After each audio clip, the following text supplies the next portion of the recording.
السلام علیکم ورحمۃ اللہ وبرکاتہ۔ آج ہم آداب زندگی اس کتاب سے 20واں باب روزے کے ادب کا آغاز کرتے ہیں۔ بسم اللہ الرحمن الرحیم۔ نمبر 1، روزے کے عظیم و اجر و عظیم فائدوں کو نگاہ میں رکھ کر پورے ذوق و شوق کے ساتھ روزہ رکھنے کا اہتمام کیجیے۔ ایک ایسی عبادت ہے جس کا بدل کوئی دوسری عبادت نہیں ہو سکتی۔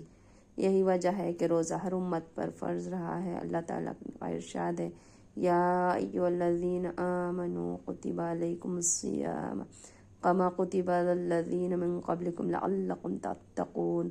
ایمان والو، تم پر روزے فرض کیے گئے ہیں جس طرح تم سے پہلے کے لوگوں پر فرض کیے گئے تھے تاکہ تم متقی اور پرہیزگار بن جاؤ۔ نبی صلی اللہ علیہ وسلم نے روزے کے اس عظیم مقصد کو یوں بیان فرمایا، جس شخص نے روزہ رکھ کر بھی جھوٹ بولا اور جھوٹ پر عمل کرنا نہ چھوڑا تو خدا اس سے کوئی دلچسپی نہیں کہ وہ بھوکا اور پیاسا رہا۔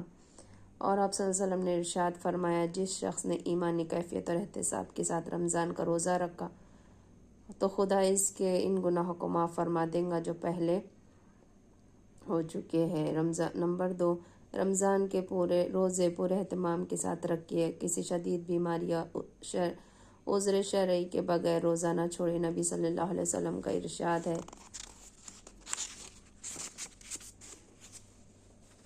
جس شخص نے کسی بیماری یا شرعی عذر کے بغیر رمضان کا ایک روزہ بھی چھوڑا تو عمر بھر کے روزے رکھنے سے بھی ایک روزے کی تلافی نہ ہو سکیں گی۔ نمبر 3، روزے میں ریاکاری اور دکھاوے سے بچنے کے لیے معمول کے مطابق حشاش بشاش اور چاق و چوبند اپنے کاموں میں لگے رہیے اور اپنے انداز اور اطوار سے روزے کی کمزوری اور سستی کا اظہار نہ کیجیے۔ حضرت ابو ہریرہ رضی اللہ تعالیٰ عنہ کا ارشاد ہے کہ آدمی جب روزہ رکھے تو چاہیے کہ حسب معمول تیل لگائے اور اس پر روزے کے اثرات نہ دکھائی دیں۔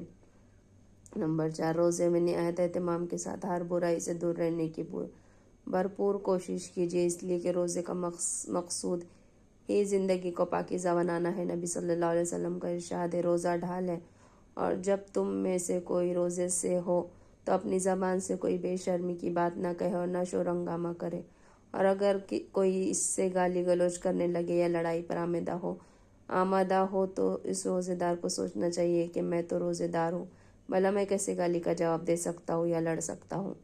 نمبر 5، احادیث میں روزے کا جو عظیم اجر بیان کیا گیا ہے اس کی عرض کیجیے اور خاص طور پر افطار کے قریب خدا سے دعا کیجیے، خدایا میرے روزے کو قبول فرما اور مجھے وہ اجر و ثواب دے جس کا تو نے وعدہ کیا ہے۔ نبی صلی اللہ علیہ وسلم کا ارشاد ہے، روزے دار جنت میں مخصوص دروازے سے داخل ہوں گے، اس دروازے کا نام ریان ہے۔ جب روزہ دار داخل ہو چکے ہوں گے تو دروازہ بند کر دیا جائے گا، پھر کوئی اور اس دروازے سے نہ جا سکے گا۔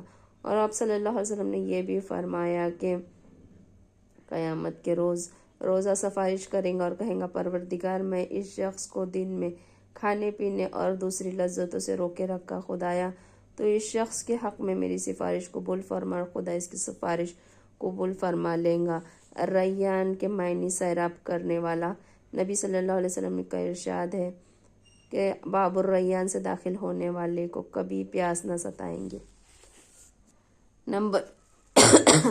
اور نبی صلی اللہ علیہ وسلم نے یہ بھی فرمایا کہ افطار کے وقت روزے دار جو دعا مانگے اس کی دعا قبول ہو جاتی ہے، رد نہیں کی جاتی۔ نمبر 6، روزے کی تکلیفوں میں ہنسی خوشی برداشت کیجیے۔ بھوک اور پیاس کی شدت سے کمزوری کی شکایت کر کے روزے کی ناقدری نہ کیجیے۔ نمبر 7، سفر کے دوران یا مرض کی شدت میں روزہ نہ رکھ سکتے ہو تو چھوڑ دیجیے اور دوسرے دنوں میں اس کی قضا کیجیے۔ قرآن میں ہے کہ فَمَنْ كَانَ مَرِيضًا أَوْ عَلَىٰ سَفَرٍ فَعِدَّةٌ مِّنْ أَيَّامٍ أُخَرَ۔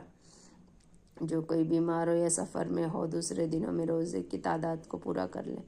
حضرت انس رضی اللہ تعالیٰ عنہ فرماتے کہ جب ہم لوگ نبی صلی اللہ علیہ وسلم کے ساتھ رمضان میں سفر پر ہوتے تو کچھ لوگ روزہ رکھتے اور کچھ نہ رکھتے، تو پھر نہ تو روزے دار روزہ چھوڑنے والے پر اعتراض کرتا اور نہ روزہ توڑنے والا روزہ دار پر اعتراض کرتا۔ نمبر 8، روزے میں غیبت اور بدنگاہی سے بچنے کا خاص طور پر اہتمام کیجیے۔ نبی صلی اللہ علیہ وسلم کا ارشاد ہے، روزے دار صبح سے شام تک خدا کی عبادت میں ہے جب تک وہ کسی کی غیبت نہ کرے، اور جب وہ کسی کی غیبت کر بیٹھتا ہے تو اس کے روزے میں شگاف میں پڑ جاتا ہے۔ نمبر 9، حلال روزی کا اہتمام کیجیے۔ حرام کمائی سے پلنے والے